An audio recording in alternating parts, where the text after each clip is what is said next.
Hello and welcome to the Large and Unnecessary First Player Token podcast. This is episode 104. My name is Chris. I'm David. I'm Pawel. Oh, Pawel's joining us from the internet. He is. Well, He's jacked technically in. speaking, we're all joining everybody. Are we going to say internet. this every bloody time we do a Skype episode? Obviously, we'll have to. Because we have to talk about how Pawel's hacked the firewall using iceblade.exe. It's definitely the better program than the one you've mentioned. So yes, let's. Yeah, we're not going to talk stick about with that one. Very good, very good. So how exactly did you hack the firewall, Pawel? From the back. I knew it. Did you backdoor it? I'm just using whatever yeah. computer terms I can think of right now. It's like the best possible language. Cyberpunk language is the best. It's honestly, I just could listen to it forever. We should come up with some sort of dictionary for just cyberpunk terms. I'm willing to bet that exists somewhere on the internet. There'll be a dictionary of cyberpunk terms somewhere. Christmas gift hint. You know my address. You've been here, so I expect. I know your IP address. Oh man, that sounds good. Next time you log into your computer, It'll be there. yep, it'll be there. Don't you worry. Oh, excellent. I do miss Netrunner. I know that we're not supposed to talk about board games in video game episode, but Yes, this is a video games episode. as much as I don't get to play board games often, and definitely not competitive ones, Netrunner's I dead did now, play man. Netrunner quite a lot. It's dead now. You can't play it anymore. You're not allowed. No, but it only makes it more juicy when you can, as in when you cannot, but you do. Do you think this is a Forbidden marketing ploy? fruit. Oof, You could have made it absolutely. illegal. So you really do feel like you're a hacker. Yeah, you're going to have to go underground, Pawel. Yeah. Think about all those corporations prohibiting you from playing Netrunner. You just have to hack the system, man. Anyway. This is getting meta. Yeah, it is. Let's forget all about everything we just talked about, because it's Christmas. It's Christmas, guys. Hey. Hey! How do you celebrate that's Christmas, fantastic. Pawel? How's Polish Well, Christmas? So if I am to choose between the Christian Church's way of doing it and Coca-Cola's way of doing it, then my choice is not to celebrate Christmas and simply not go to work when I can. So my celebration is essentially You get a couple of days off. Yes, it's fantastic. You're not going to stay in bed, are you? You're going to be role playing. Let's face it. Do Absolutely. you do special Christmas role playing? No, because that would break fourth wall, and breaking fourth wall and proper RPG is so illegal. It would essentially just get you booted out of the house, man. Put out of the house. Is this your wife Absolutely. laying down the rules about RPGs? No, that's my own. Oh, you're going to physically grab yourself by the collar and hurl yourself out into the street.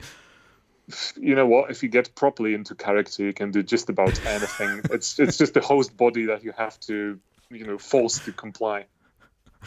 Host body, I'm telling you, it's the character that takes over. Okay, well, Merry Christmas, Pawel, anyway. What? No, Merry Christmas. Merry not going to work day.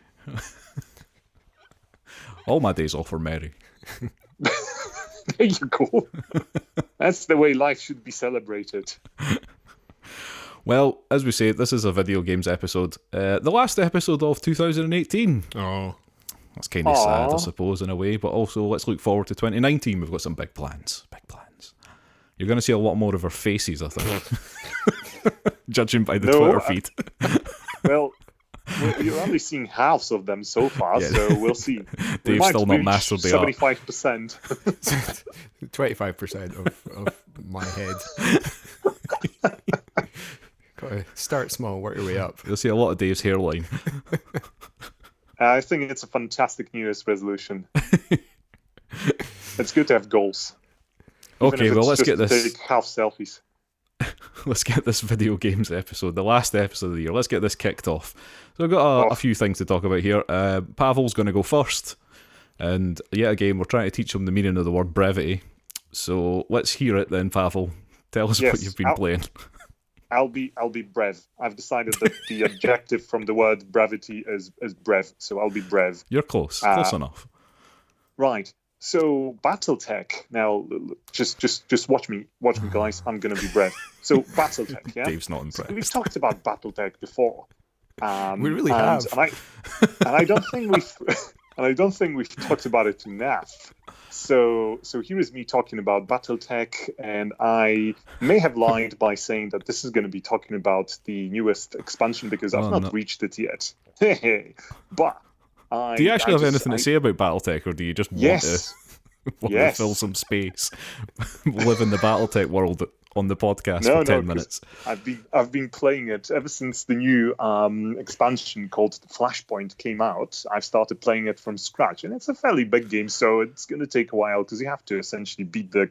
I could have continued from my previous save file with containing the completed campaign and just gone from there, but I've decided to just go from scratch again. Anyway, but I've been playing it, and as I've been enjoying it as much as I do, I built up this desire to talk about BattleTech some more. So all of you's sort of curious what BattleTech is, what sort of game it is, and what sort of franchise it is. I'm sure that we can point you to a number of episodes where I may have already spoken about it. We definitely can do that. So in the spirit of brevity, I'm not going to rewind that and instead just go straight to what the desire to talk about is. Yeah, because if you want to hear Pawel not talk about BattleTech, we have a good at least hour worth, I think now, of audio recording I'm sure that you can listen to. It's all quality reviews, all of them, every single one. Quality, honestly. Right. I think episode 85 was possibly the first episode we talked about BattleTech. So that's nearly 20 episodes ago. Beautiful. Yes. I recall being able to talk about it for nearly 30 minutes. I'm lying. It was episode 83. So it's more than 20 episodes. Lovely memories. Yes. So video games. Yes.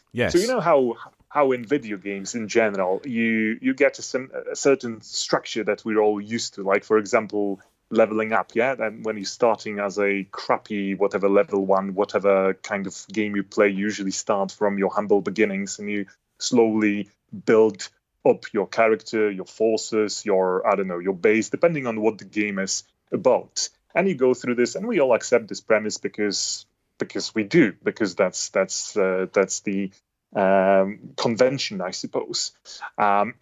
So this is one aspect that I've recently seen nicely sort of subverted in BattleTech, and I thought, you know what, I need to talk about that part.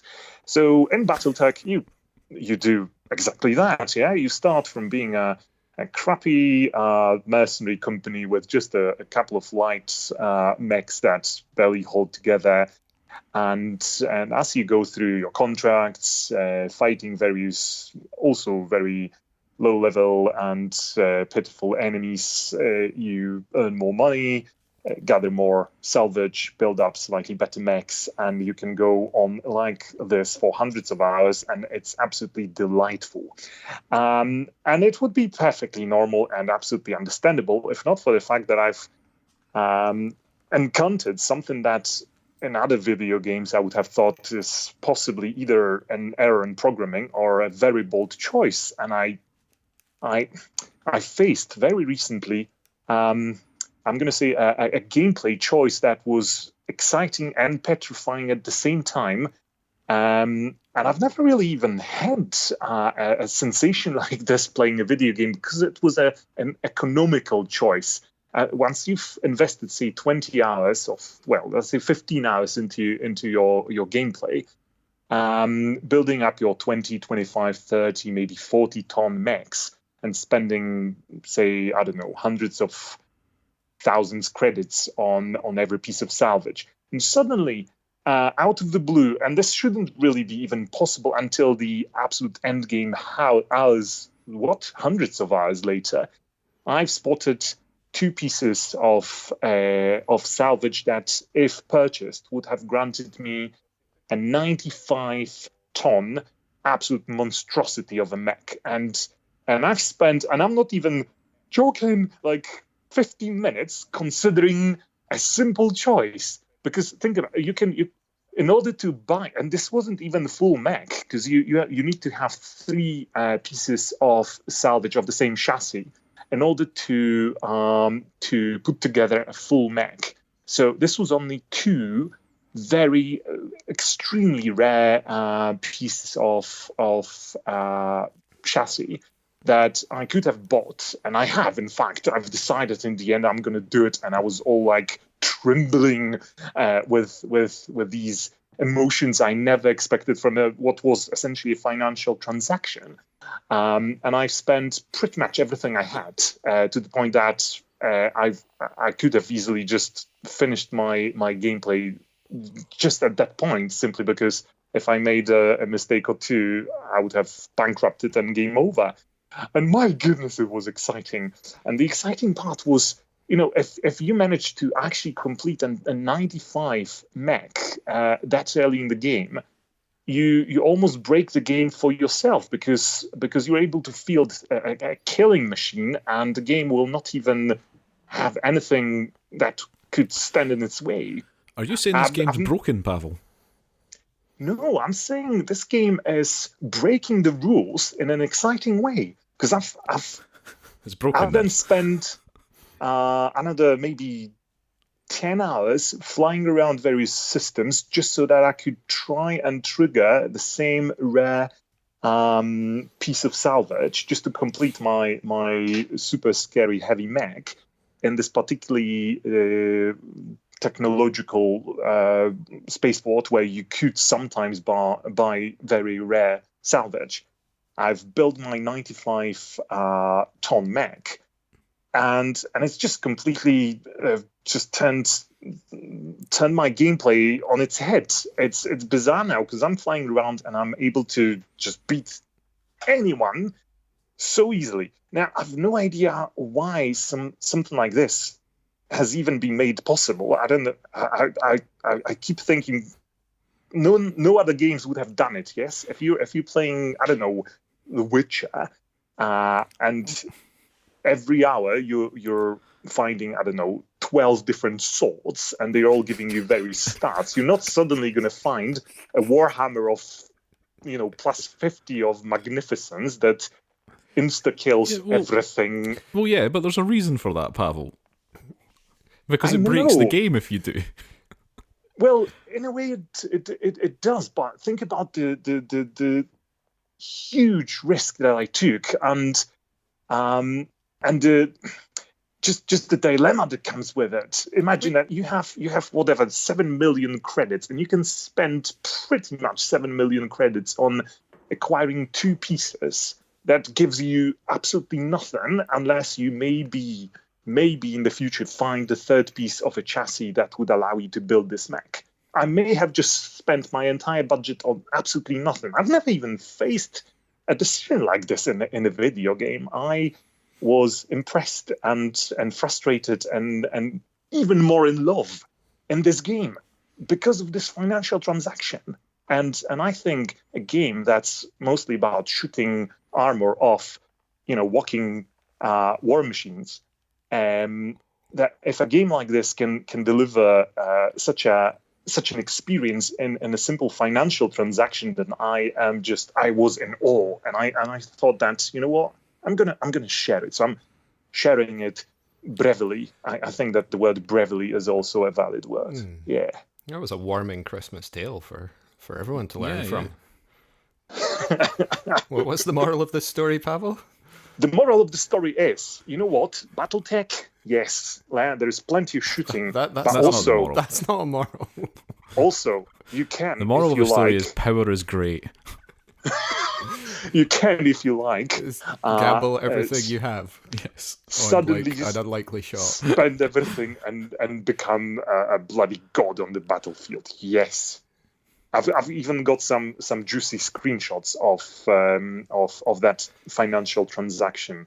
Well, I hope they've got your face in front of them Not my to give full it a bit face. of context. No. We don't do full face. I might just have. Well, enough that we can see how troubled and amazed you are. Yeah, by how having demented you are. having to make this decision. It's such a mixture of emotions, honestly. Yes. Well, I'll look forward to seeing these screenshots. The screenshots that are showing the tonnage of mechs that you can acquire and the price. Yeah, that's why you Very have your exciting. face in front of them. Just gotta give the people something. I might also mention, because why not, that Flashpoint is introducing additional content that will only trigger once you've completed the main campaign. But and also Flashpoint introduces another mode of gameplay where you don't have to go through the campaign if you choose not to, and instead you don't get your milestone scripted missions from time to time, but the game then only takes you through the randomized career mode, which I hear is fairly well done. But I've not played it yet because the campaign is awesome, so I'm just repeating it now. With my huge, very scary monstrosity of an assault mech. So, are you telling us that you've basically got to a point in this game now where it's just easy?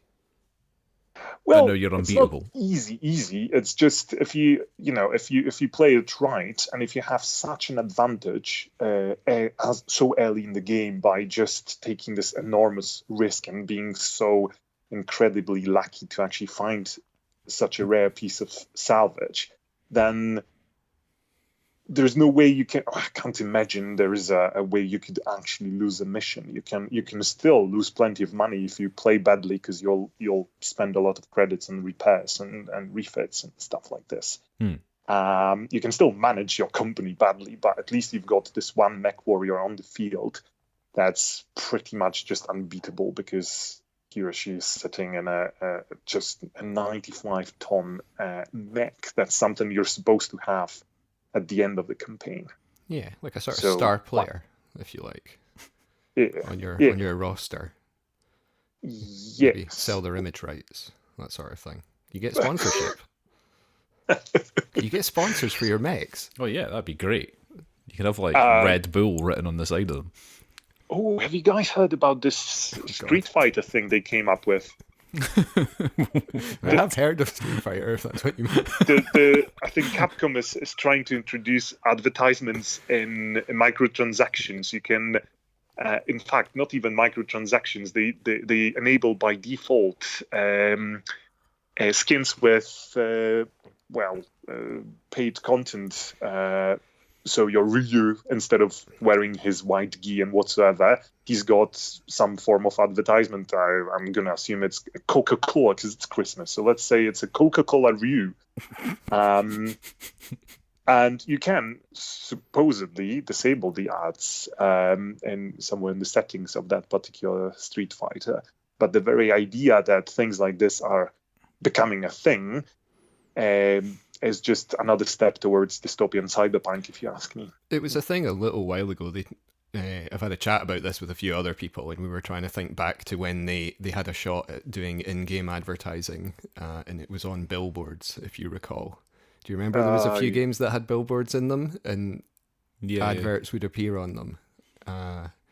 Like Crackdown, I can remember, and I think Burnout Paradise, but maybe only... that's what I was thinking. Yeah. Because I remember playing Crackdown and getting adverts for the Royal Navy. Are we allowed to say in-game advertising without changing our tone of voice and possibly making some sort of religious gestures? Because you might just summon the devil. I don't know what you're talking about, Pawel. I'm being religious. It's keeping Christmas. it festive. Keeping it festive, okay. You got a weird sense of what festive is. Festivity is all about God and money. So there you go. Advertisement and Satan is pretty much the same thing. Okay, so is that BattleTech done now, Pawel? Oh, I'll be back. All right, Arnie. But let's say it's done for now. Let's give you that. I got it out of my system. Yes, You certainly did. You were sort of gushing for a while there. But was it Brev? It was reasonably brave, I suppose. There you go. Okay, right. BattleTech. So that's by... BattleTech is by Hairbrain Studios, the makers of Shadowrun games. Yes. And when did the expansion thing come out? That was fairly recent, wasn't it? Flashpoint came out, I'm going to say a few weeks ago. What is it now? December. So, yeah, a few weeks ago. A few weeks ago. Okay. Yeah. Okay, cool. Right, moving on. Dave, do you want to go next? Yeah, well, it's good that we're on this sort of festive theme, because what I did when I was trying to think about what game I was going to play and talk about next on the podcast, I thought as it's Christmas, I would try and think of a Christmas game to play, but it's actually not that easy. Can you? There isn't many games about gods being born. Well, can you guys think about any Christmassy games in particular off the top of your heads? No. The first Shenmue? Yeah, I've got that written down on my list. I did a little bit of... I looked it up and I was like surprised. There are not that many that you would that are well known that you would think about. And Shenmue did get a mention, because apparently if you play up till Christmas time, there's a Santa Claus walking about the streets. Yeah, and it's snowing. Yeah. So yes, cool. Of course. You're right. There's a few games that do that. Apparently Fallout 4 does. Not quite Santa, but apparently if you play on Christmas Day, you get a different view in Fallout 4. This I don't know. Wow, but I did not so know I this. read. I'm playing Animal Crossing on the iPhone, the current version of it, Pocket Camp, and it's obviously Christmas time in that game, Toy Day as they call it, on the 25th. And are we allowed to talk about mobile games without changing the tone of our voice? You're supposed to be at least a little bit. Use? Like a really high pitched voice? It's like, no, more like with really disdain it's a mobile game. No, just try disdain and contempt. Just try it. No, I'm going to continue with the bit that I have meticulously pre-prepared. I'm not going to allow you to disrupt it with your weird interjection. They're not stranger than normal. Well, I was trying to think of others. I couldn't really find any. I do. Duke Nukem, I vaguely remember. There was a Nuclear Winter, apparently it's called, but I never played that. I do remember when I was a kid playing a game, I had to look this up, called Special Delivery Santa's Christmas Chaos. Oh my god! Which was on. Yes. It was on the Atari, That sounds amazing. Atari 8-bit platform, which is kind of like the later ones, so an actual Atari computer. Which only one of my friends had that. It was quite unusual. Most people had Spectrums and C64s and what have you. But I remember going over to play it at his house, and you flew through the sky on your sleigh as Santa, and angels dropped presents, and you had to catch them. But you also had to avoid the ones that were being dropped by the devil.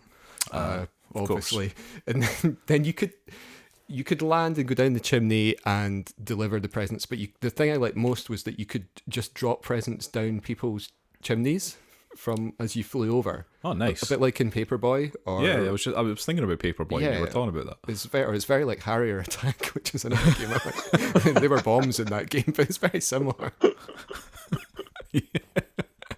Is this a side scroller, is it? Yeah, it totally was. And I went on a bit of a sort of nostalgia trip, really, after looking at that game, because the thing I remember, because it actually made me feel Christmassy, but it wasn't just because it was a Christmas game. It actually reminded me of putting games on my Christmas list when I was a kid, and the thing I always wanted was one of the US Gold compilation boxes. I think I had one of those. Yeah, do you remember them? Because it was like, it would be £10, so full price, but you got like 6 games on it, and it would be like, it would have an amazing name. It would, I think one of them was called like the games that made the USA or something. It'd be things like Arkanoid, Operation Wolf, or I can't remember. All sorts. 1942, I remember Flying Shark I had in one of them. Those sorts of things. And for me, I was so excited about getting those games for Christmas. And I was looking at the magazines. There's archives of old games magazines available online, so I was going through like old copies of Your Sinclair in Crash magazine, and on this total nostalgia trip, and it made me It weirdly made me feel Christmassy, even though I wasn't actually looking at Christmas games. And also, games were super expensive then. I was appalled by the prices they charged for some of these garbage games. It's like $3.95, $5.95. That was like a lot of money. Yeah. Like, we pay that now for mobile phone games. And Well done. and I was like, these games are like way, way worse. They were terrible at the time. Like, even then, I was like, yeah, it's all right. I mean, that was crazy. But one of the games I remember getting on a compilation, I doubt you guys have heard of it, was a game called Dictator. And it came out in 1983. And what you did in this game is you played as a ruler of some sort of republic. And you had to make various decisions that would balance the needs and wants and needs of the army, the people, the landowners. You had your secret police. There was a neighboring nation called Leftoto, if I recall correctly. You had to you could like sell arms to them, but then that would make your people unhappy, but it would make money for you. Yeah. And you had to try and sort of keep everybody happy by giving them various concessions. But whenever you did, like, if you make a concession for the people, it will invariably make the landowners will become unhappy about that. So their popularity and strength would kind of rise and fall. And basically the idea of it was inevitably at some point there was going to be revolution. And you had to try and like keep going for as long as you can and siphon off as much money as you could into your Swiss bank account and try and escape. And you could like buy a helicopter and stuff like this. This sounds like a predecessor, like Tropico. I was going to say a little bit like Tropico. It sounds like Tropico. It was a great game. Does it remind you of any other game? A game that we've talked about on this podcast before. I can't think. A game that we saw when we went to the thing. Reigns, yes. Yeah, I've got that on my phone actually. The game I'm going to talk about that I've been playing this week is Reigns, Game of Thrones. Ah, cool. Yeah. That's recently come out, hasn't it? Just came out in October there, and I'd kind of forgotten about it. I saw that on Steam. It's like a couple of pounds, isn't it? Yeah, it's a mobile phone game. It's a reasonably priced game. Yes, I'm sorry, Pawel, it is a mobile phone game, but you can also play it on Steam, Android and iOS, Linux, macOS, and Steam. For those who don't know about this game, we have talked about Reigns, Her Majesty, which is the second one in the series, a little bit, but the way it works, it's a sort of blend of story and a little bit of strategy. This one, what's different is it's set in the Game of Thrones universe, and it's set around about, time period wise, it's set around about where the TV show is now. So not the book, the TV show. As far as I know, I'm not a ardent watcher of the television show, but that's what I gather. And what you do is, when you start the game, you have to choose a ruler. And initially, only Daenerys Targaryen is available to you, but you will get others as the game goes on. And then it changes to show like where you are, which will normally be King's Landing. So that's like the seat of your power. And a little card will appear usually with a portrait of a person on it. And this is all done in quite a distinctive minimalist art style. You have to see it really, but it's hard to describe. But like the characters are very simply done, but it looks cool. They just are you going to say pixel art? No, well, it's not really pixel art, but they have just little lines for eyes and very, if they've got a crown, it's a very simply drawn crown. There's like, it's just two-tone shading. There'll usually be a vertical line down the center of their face. And that'll be the dividing point for the shading. If you just have to look at it to see it, but it looks cool, and it's a recognizable hallmark of this series, I would say. And when that little portrait of the person, or it might be a raven, turns up, they'll usually have some information for you or a question of some sort, and you have to either swipe left or right, Tinder style, to make your decision about what you're going to do. How you're going to respond to what they're telling you. And that is how you progress the story. The story, as it is, like, progresses based on the decisions you make. You make the decision, and then another card comes up, and that gives you another decision to make. But the strategic part, if you like, is that most of the decisions you make will have an effect on the opinion or strength of, it's the army, the church, the people, and also you have funds in this one. So your finances. It's not really the opinion of your finances so much, but the idea is whenever you make a decision, these bars basically that affect each of these four things, army, church, people, finance, will either go up and down based on the decision you make, and it's thematic. So if you decide to rebuild the Sept of Baelor, let's say, that's going to be the church's opinion and strength will go up a lot, and your finances will go down probably quite a bit as well, because that's like a big outlay. And I don't know, maybe the army will go down like a little bit because they're less keen on it. Just a sort of made up example. Sometimes it only affects one of them. Sometimes it can affect all four. And the significance of this is if any of them gets too low, you fail. Basically, usually you die. But also, if any of them gets too high, you also fail. So you have to balance them. And it's tricky. And sometimes the things you want to do, there's like a conflict. You want to do things that are really fun and cool story-wise. And sometimes you just have to accept that you're going to fail because you just want to see something happen. The object of the game, when you play it, is to survive winter. That's the idea. And initially you won't be able to do that. It's not possible. But as you play through, the game and the story is about finding out how you're going to survive winter. So you go through, you play through, you die, but while you're doing this, you see lots of new events. There's lots of different endings you can have. Most of them involve you like dying in gruesome ways. You can have battles. It's very thematic. They're really cool. There's jousting, which is a lot of fun. It doesn't happen that often, but when it does, it's funny. And it's all done. I mean, I say battles and so on. It's all done with this swiping mechanism, even though they're kind of mini games. You get to execute people, which is probably my favorite bit. Of course. Just now and again, like sometimes someone comes up and you're like, yeah, whatever. You could just swipe them to the left, and it's going to execute them, and it like cuts their card in half, and their little eyes turn to like little crosses. So if there's someone you really hate in Game of Thrones, like say for example Sansa, she's not super popular for some people. If you play your cards right in Rhaen's Game of Thrones, you might be able to execute her. It's very satisfying. It's not usually a good idea. Wow. And as I said, as you play, certain events will unlock new rulers for you to play as. And then you do have to play as all the different rulers that are available to you in order to get through the whole story, if you like, and get the good endings, which was what you're looking for. But also it's just kind of fun, seeing all these fun things that can happen.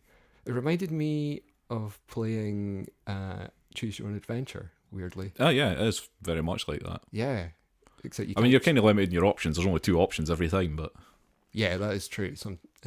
You can't cheat, because I used to cheat like mad. Oh, everybody cheated. Everybody cheated in Choose Your Own Adventure.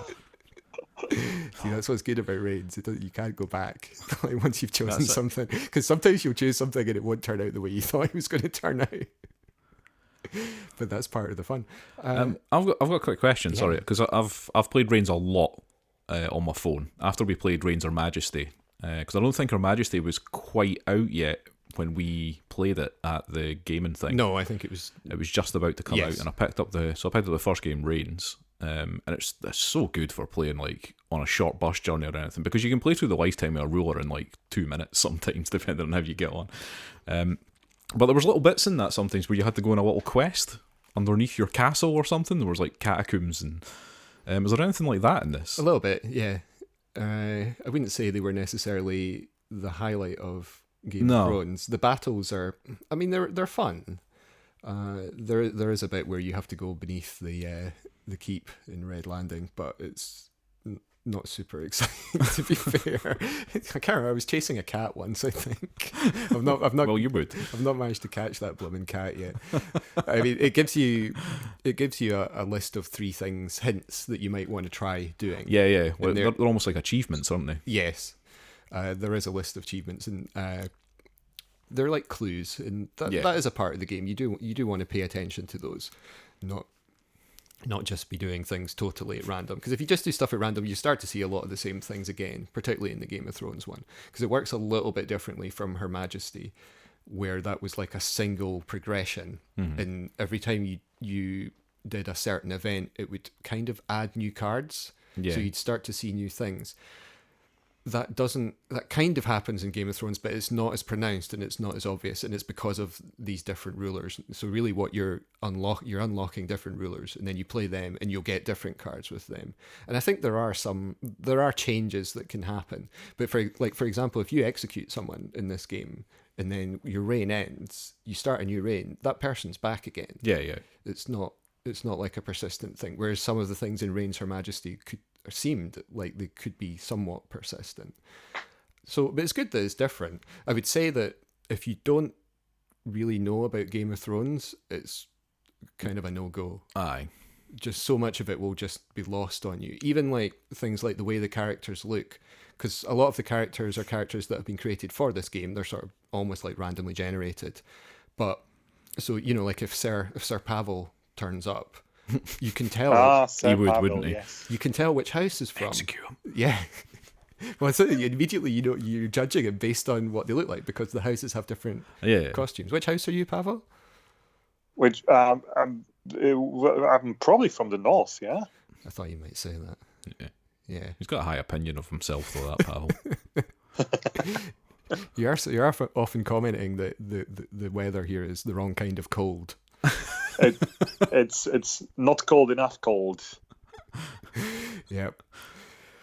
I think it's cold enough. It never snows either. It's just sleet. Apart from last year, though, eh? Yeah, well, earlier this year. But anyway. We got hit with the beast from the east.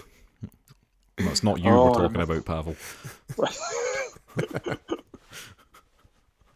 I'm from the north. Yeah, so Sir Pawel, that has a nice ring to it. Sir Pawel. Yeah. Yeah, keep wishing, mate. I like it. Maybe if you stay for long enough, work hard enough, fix enough networks. Yeah, maybe the services to network engineering could happen. I think that'd be a good idea, you know, like and within a company that the head of the company can knight people for good work. I think that would really motivate people like Pawel. That would probably work, yeah. Would you get a special like network continuity tester?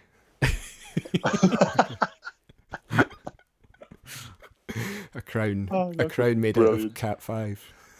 Oh yes, yes, please. Oh, delightful. Yeah, so good game. It's published by Devolver Digital, as so many great games are, and the developer's called Nerial, and yeah, Android, iOS, Linux, macOS, and PC on Steam. Excellent. I really keep meaning to check out Reigns Her Majesty because I wanted to see how different it was from Reigns, but when I heard there was a Reigns Game of Thrones, I was like, tempting. I'm glad you've played it, and it does sound really fun, and I'm glad that they've sort of changed bits of it, because I could see why like it would probably get boring just being the same thing over and over. It's good that it's different. I think Reigns Her Majesty is the more popular one. Yeah. I think that's fair enough to say. But yeah, it's like you say, it would have been a bit disappointing if they'd just done the same thing and kind of pasted a license onto it. So it is a little bit different, I think. Yeah, it's good. Cool. Right, is it my turn? All right, excellent. That was brave. That was reasonably brave, yeah. We talked a bit about, like, you know, a bit of nostalgia trip there from Dave, because I've got a little bit of a nostalgia trip myself to go on here, because, like, you know, picture that it's the mid-90s and there's a very young Chris sitting in his oldest brother's room where the Mega Drive was kept. I need to get in character if we get in character if you want, right? Playing. Okay, get cool. in character. You can be the creepy man watching through the window. Fantastic. What year is this? So probably about 94, 95. So maybe I was about 10, maybe 9, 10. Can I be Chris Evans? You can. Don't forget your toothbrush, Dave. God. This is when I grew up, and it's like my least favourite period of time. Like, ever. Yeah, but the Mega Drive was a thing, you know. Oh, yeah, but so it was a wee bit earlier. We kept the Mega Drive in my oldest brother's room. So he had that one console in his room. We had all the other ones in my other brother's room. So look there's at you, know, middle class. So many consoles. So many consoles now. Definitely not middle class, mate. Just very demanding. Yeah, I mean, middle class people had a BBC Micro or an Acorn Electron, and that was it, or a PC if they were very lucky. And the family played bridge. So yeah, so picture that scene. You know, there's a young Chris sitting in his oldest brother's room, and he discovers this game that's been sitting there for a while, and he thinks, you know, I'll just put this on, and you take control of a man on a motorbike. You know, just imagine those Mega Drive or Genesis, as they call it in some parts of the world. Those kind of graphics, and you drive up a road, and then you realise that, you know, some of these buttons on this controller make you punch left and right. And then there's another guy in a motorbike, so you punch him, and then he tries to hit you with a chain. And then you punch him, and you take the chain off him, and then you go further up the road and deck a policeman with it. And just imagine the joy on young Chris's face at discovering this. This is Road Rash, and probably Road Rash 2 actually was the first one that I played. And it was just like, it was a ridiculous game where you Is this one of the games that made you what you are? Yeah, basically, this was one of these games. Like, I mean, I've been very, very tempted, but we've been doing the Retro Games Book Club, which has gone on hold because Pawel doesn't know how to work a computer. But it's all the firewalls, man. You know how to get around a firewall, but you don't know how to load a game on it, apparently. But anyway, this is one of the games that I've been very tempted to just put up on the Retro Games Book Club for us all to play, because it was one of these games that, like, I remember playing for hours and hours and hours when I was a kid. And it's just that it was so stupid. You were in a race with a bunch of other people, and you would race and you could knock other people off their bikes. You could get knocked off your bike. Sometimes that was hilarious because if you like went into a wall or something, you went flying through the air and you had to run back to where your bike is. And that took ages sometimes, depending on how fast you were going when you hit this rock or whatever. And as you went through the race, you know, you would earn money depending on how you finished, and you could then spend that money to upgrade, to get new bikes, and that kind of thing. And it was just stupid, like, unnecessarily violent fun. And it's, you know, it's a very 90s game. And they'd never made, or nobody had really ever made a game like that since, until relatively recently, when Road Redemption came out. There is another game which is like this, but apparently it's very bad, and it came out about the same time, and I don't know what it's called, but this is Road Redemption we're talking about. This is a spiritual successor to Road Rash, and I am so glad that this exists. Like, I'm so happy, because it's given me a sort of nostalgia trip. They've managed to get sort of more modern graphics, roughly the same type of game. More sort of modern graphics. They're not winning any awards for these graphics, by the way. Like, it's decent, but that's not why you play this game. You're not playing this game to look at beautiful scenery. You're playing this game because it's stupid. It's very similar to Road Rash. It's also very different in a way. So you've still got this whole idea of you being on a motorbike. There's a story about an assassin who is like put down a $15 million contract or whatever on whatever motorbike racer can reach him, can catch up with him, basically. And that's the idea. So you're just going through different things. But you belong to a gang, and there are other gangs that are also going after this assassin to try and win the prize. So it's no straight up races like Road Rash, however. Wow. There's a story. I'm actually quite impressed. Pawel, this story is ridiculous. It's nonsense. It's just an excuse, okay? It's just an excuse. Don't worry about that. So there's no straight up races, though. So sometimes you'll be put into the game. So when you're playing the story mode, you'll be put into a level, and it will tell you what you need to do. And sometimes that can be finish at least third. You know, finish the race at least third. But sometimes it's just take out certain peoples and other gangs, and they'll be marked with a thing above their head so that you can take them out. So it's the same idea. You're driving along, you've got like, I'm playing this with a controller on the PC, by the way. So the different buttons will, you know, there's a boost button, there's a kick button, there's an attack left and an attack left button, attack right button. You can use the D-pad to switch weapons, which was something that you couldn't do in the original Road Rash. You had one weapon and that was it. Yeah, I remember. And people could take it off you, which was hilarious. If they punch you at the right time when you're trying to use a weapon, they can nick it off you. They don't have that in this game, which is kind of disappointing, because that was one of my favourite things to do in Road Rash, was wait until somebody tried to hit you with a bat and then steal it. But one of the things that they have put in this game is that you can grab other people while they're driving up the road on their motorbikes. And that just like is hilarious because you can grab people and then swerve off the road and put them into a rock. And and that is just amazing fun. The kick thing is kind of similar to that as well. You can wait until there's a car coming down the other direction of the road and boot somebody into it. Nice. So they have gone even more overboard with the destruction and the violence and that kind of thing in this sort of in Road Redemption compared to what Road Rash was.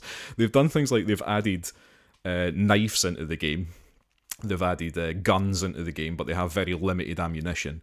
There are pickups, sort of like Mario Kart style, just like floating orbs in the track that you can like grab, and they'll have like maybe guns. They've added dynamite, they've added C4, which is so funny. So one of the things you can do in this is that you can go up beside somebody when you've got your sort of C4 and you can just plant it on their bike and then a timer starts and you have to get the hell away from them. So you can just plant it and then boost off into the distance and you just hear a massive explosion. And you might take out so many people doing it. But you can put it on other, like, you can put it on cars, you can put it on anything that's basically on the road. One of the things about the knives is funny because like most of the riders have helmets and you've got like blunt weapons and sharp weapons. So if you hit them with a blunt weapon, you might knock their helmet off, and that's the moment to get your knife out. Oh, jeez. Because then you decapitate them. It is a violent game. Yeah, it's violent. But there's a reason why you want to decapitate them, because here's the thing, right? It differs from Road Rash in that you have like a health meter, you have a nitro meter, you have money, and you get like these things refilled by knocking other people off their bikes. And if you decapitate somebody, then you get twice as much. You get a bonus for doing that because you have to like, you know, you have to knock their helmet off and then switch weapons and then chop their head off basically. So you have to think about what you're doing. Game. Utterly weird, but this is like I say, it's based on like an old game. So yeah, you're just going to go through and do these very short levels, and sometimes the levels can only take like a minute to play through. And you know, the original Road Rash day levels weren't very long, but they were a bit longer than that. I never expected bike gangs to be that violent, man. Bike gangs are in this. I think this is an Australian developer. All the voices in this game, there are some voices in this game, and they all seem to be Australian, from what I can tell, which adds to the kind of Mad Max feel of it. Alrighty. Do they talk to you? Like, what did they say? So during the races, they don't really say much, but you tend to find that you'll get people from your gang at the start of the level. They might say, "Get these guys" or whatever. But there might be people like the leaders of other gangs who will say stuff to you as you're going through. You know, just come up as a little voice. It'll text at the bottom of the screen. They'll just say, "Oh, you'll regret that" or whatever. Now, here's the other thing, though, right? So after every race, and this is, again, different from Road Rash, you get upgrades. So the money that you've made, you can spend on upgrades. And these upgrades are like, there's generally 6 of them, and they're kind of random in what you can get. And they can be things like they can refill your health or your nitro, because your health and your nitro levels stay between races. So you they don't get refilled between races or anything. But you can also do things like upgrade your capacity, your health capacity, your nitro capacity, for example. You might be able to upgrade your weapons, so upgrade your blunt weapons to 2-star weapons so they do more damage or whatever. You might get attack upgrades, you know, just a percentage upgrade or whatever on your attack in general, that kind of thing. But these things are not persistent between games. So they're persistent between levels, but if you die and you go back and start a new game, you know, you're not keeping that. But here we go, guys. This game's a roguelite. Yeah, I figured it might be. It sounded like it was going that way. And I did not know this. I know that I'm a big fan of roguelite games, but I did not know that this game was going to take a roguelite twist. And it does. So you gain experience as well as you're going through. So it's another thing that you get from battering people and stuff. And these give you persistent upgrades. And it's similar. It's, you know, health, nitro, cash, damage upgrades, that kind of thing. But it can also unlock new bikes. It can unlock new people to play as, and it's kind of done in a skill tree style as well. So there's like a skill tree, you have to go get one thing to get the next thing, blah blah blah.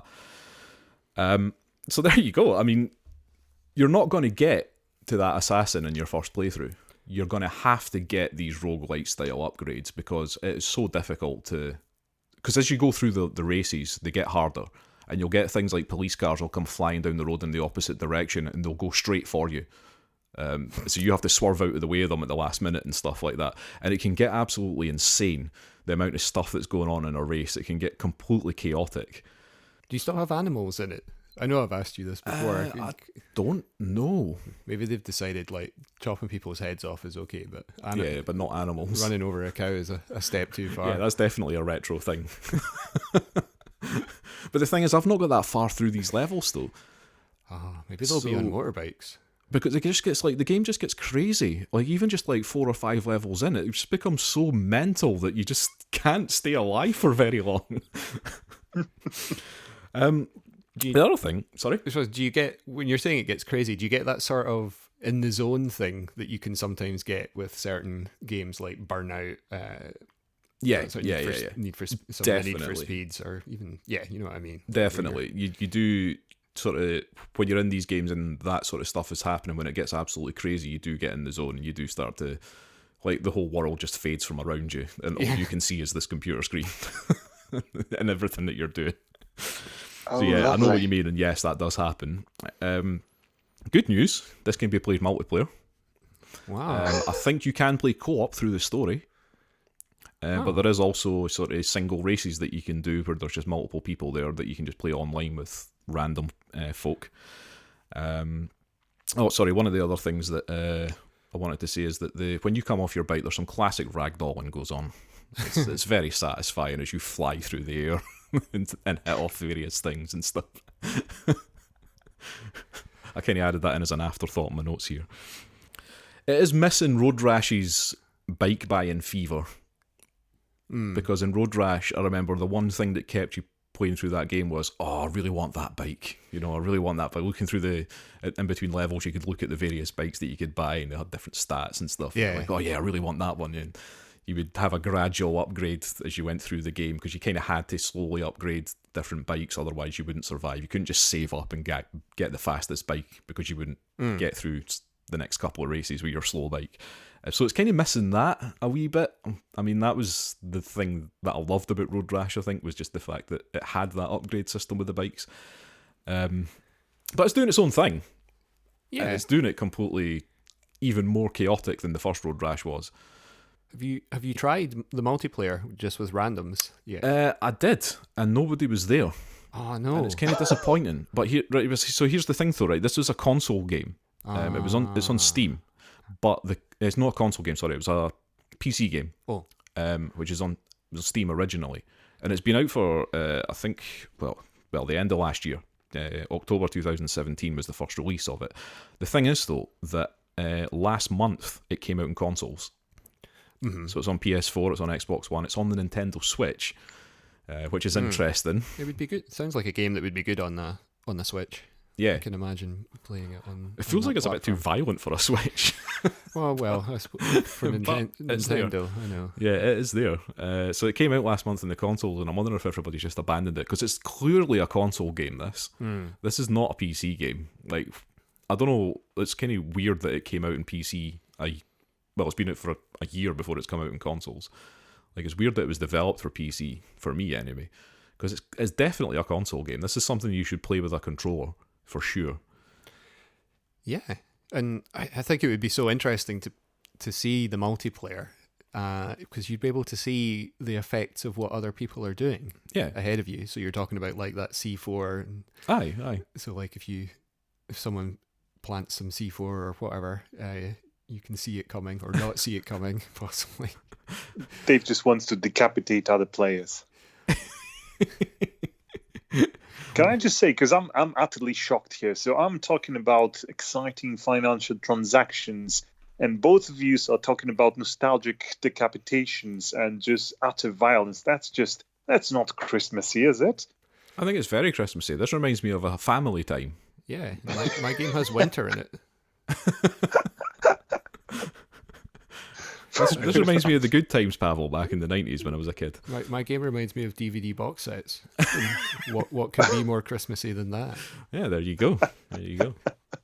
I'm spending quality time with my brother in my game. What were you doing, Pawel? Single player. In the 90s. Oh my goodness. Probably, foraging for food amidst the ruins and stuff.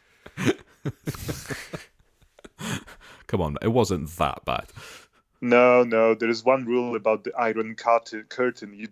We don't speak about what happens behind the Iron Curtain. Okay. Well, that is Road Redemption. That is by Pixel Dash Studios, published by EQ Games, and as I say, it came out originally on Microsoft Windows, Mac OS, and Linux on October the 4th, 2017. It is now on all the consoles. And I really, really want to pick this up for console, because I actually feel like I would be much more at home playing it on the couch. Yeah, I think so. I think the multiplayer mode, does have a sort of split screen option. I think. Don't quote me on this. Well, but that's always nice. But that's like the original Road Rash had that as well. Yeah, that's right. I remember. And that was all part of the fun. This is the thing. Like, I used to sit and play this, like Road Rash 2, with my brother for hours on end. The two of us would sit there and play this game. Split screen was amazing back in the day. Oh yeah, so many good times. I mean, obviously GoldenEye, everybody talks about. Definitely. I remember playing.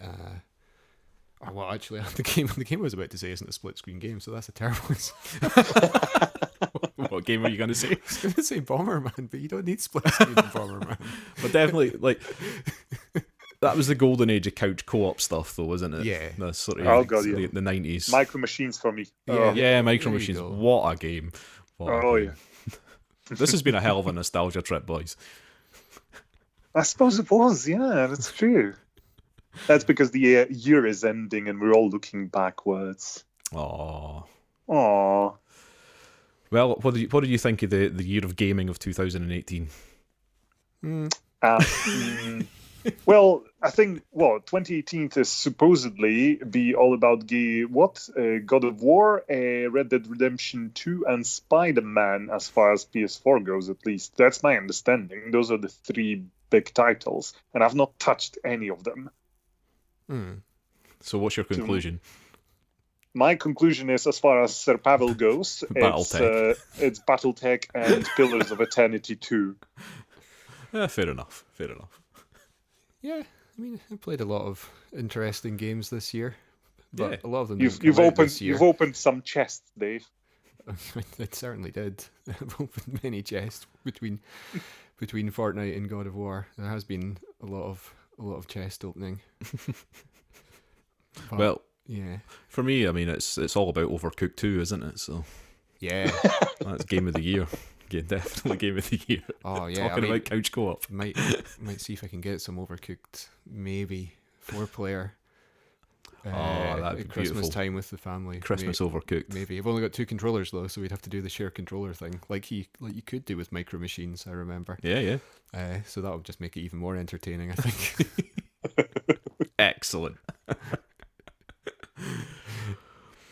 Okay, well, let's wrap up 2018 there. Wow. It's been a pleasure, guys. It's been a pleasure. Already looking forward to the Brexit year. Oh, yes. Oh, no, we're not going to call it that, are we? What? Surely. Let's try and stay away from that as much as possible. That's exactly what the Britons voted for. Yeah, not all of them. Yeah, I suppose.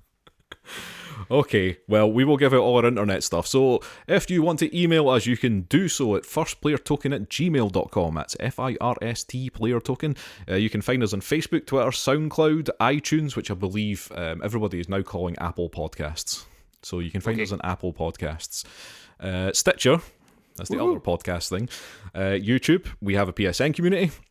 We have a Discord, which is discord.me/firstplayertoken. Now, everything is FIRST Player Token, the exception being Twitter and Twitch, which we also have, which are 1ST Player Token. That's one's player token. Wow. Wow. Wow, indeed, Pawel. Thank you very much, Dave. Get festive. We're going to stop for a second because, yet again, we're going to keep asking this until we get some. We want your feedback. We want to know what you would like to see us change in the podcast or what you really like about the podcast. Positive and negative feedback are always useful, always welcome. So please get in touch with us. Let us know if there's anything you'd like to see us change in 2019. You can do that just using email or Facebook or Twitter or anything, any way that you want to contact us. We will be listening, so please do that. But yes, back to this. We are part of the Podnose Network, The UK's leading entertainment podcast network. I'm going to assume that the Patreon is still running. Yes, I think so. Yep, and that there is no news. No, but check them out. There's a list of entertaining podcasts that are from the UK. Yes, they are. And you can go to podnose.com to check all of that out. So, that is us for 2018. We will be back in January. Yeah, after our regulation break. After a regulation festivity break. Oh, I think that's what I wanted to say. So yeah, we'll be back in January. We're not entirely sure when. It'll probably be early to mid-January. But until then, thanks for listening. Bye. Bye. Bye.